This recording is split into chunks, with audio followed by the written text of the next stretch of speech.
Les arbres et notre forêt sont régulièrement mis à rude épreuve, défrichés pour divers projets d'aménagement, d'urbanisation et pour préserver notre patrimoine naturel.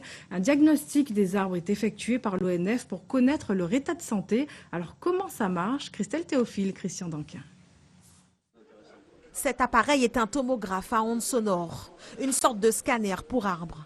Grâce aux sondes reliées à l'ordinateur, cet expert de l'ONF peut explorer les cavités internes de l'arbre et faire un diagnostic de son état et de sa dangerosité.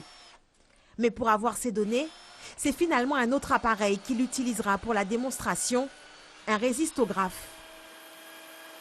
En général, je désinfecte l'aiguille entre chaque arbre ou entre chaque perçage pour éviter de passer des maladies d'un arbre à un autre déjà, mais c'est quand même assez intrusif. Alors que l'autre appareil, le tomographe à ondes sonores, lui n'est pas du tout intrusif.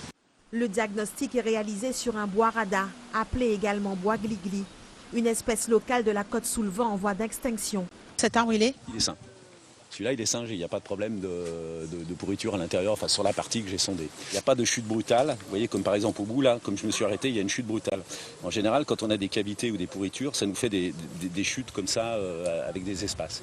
Ces techniques permettent d'orienter la gestion des arbres patrimoniaux dans le domaine public. Contrairement à la forêt, ces espaces vulnérables ne résistent pas à l'épreuve de l'urbanisation. Il y a beaucoup d'amateurs, beaucoup de gens qui coupent n'importe comment sans savoir quelles sont les conséquences sur la physiologie de l'arbre et sur la durée de vie de l'arbre. C'est pour ça que par exemple un arbre en milieu urbain ou un arbre en forêt, un arbre en campagne ou en forêt va vivre 200 ans ou une espèce va vivre facilement 200 ans, 150 ans. En milieu urbain, la moyenne d'âge c'est 70 ans, 80 ans. 350 espèces d'arbres sont répertoriées chez nous. Face aux défis environnementaux, des privés mais aussi des collectivités comme celle de Pointe-à-Pitre n'hésitent pas à faire appel à ces experts pour préserver ce patrimoine. Comptez en moyenne 800 € pour un arbre diagnostiqué.